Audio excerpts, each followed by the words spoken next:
Keep it simple, but not too simple. Einstein.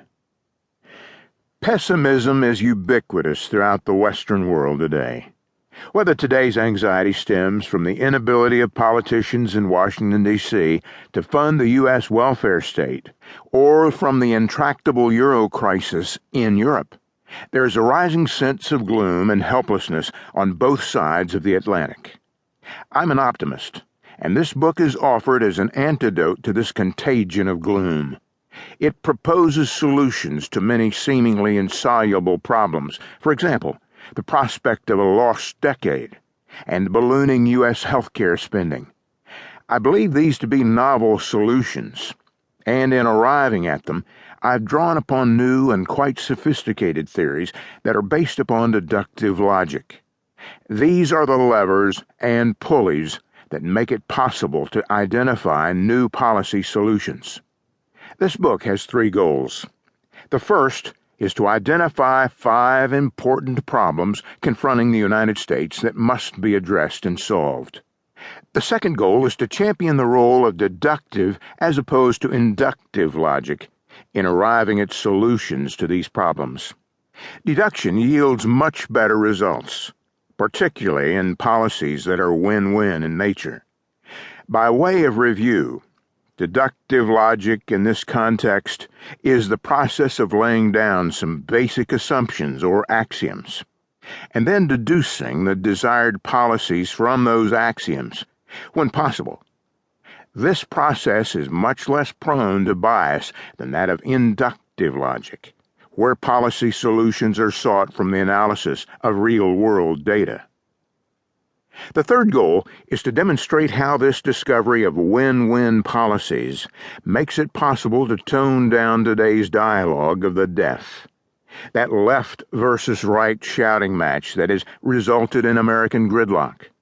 A far greater consensus is possible than is now recognized, and gridlock can be broken on issue after issue. This book should be read at these 3 different levels of analysis, corresponding to these 3 different goals. Identifying 5 U.S. challenges. Each of the following challenges confronts the United States now, and will do so for years to come. Resolving them is fundamental to the nation's future. 1. The threat of a lost decade. There's a very real possibility that the decade of 2011 to 2020 will be one of slow growth, very high unemployment, rising federal debt of the wrong kind, an accelerating loss of bond market credibility, and an end to U.S. economic leadership for the first time in a century. Can we prevent a lost decade of this kind? Yes, we can. There is a unique solution to the nation's current economic crisis, a particular type of U.S. Marshall Plan. This conclusion is deduced from first principles utilizing a branch of advanced macroeconomic theory that is not familiar to most economists and policy analysts. 2. The entitlements crisis.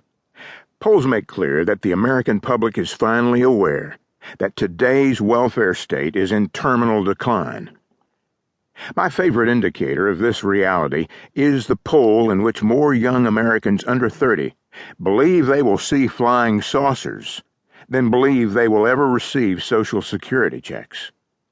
Additionally, people are beginning to understand the role that has been played by phony liberals, in causing this state of affairs.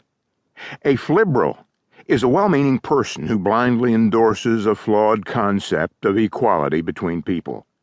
I believe that a woman is equal to a man, that a gay person is equal to a straight person, that a poor person is equal to a rich person, that a white person is equal to a black person, but that an old person today is 4 times superior to an old person of the next generation, and should therefore receive a return on lifelong Social Security contributions, 4 times greater than will be received by a retiree in the next generation.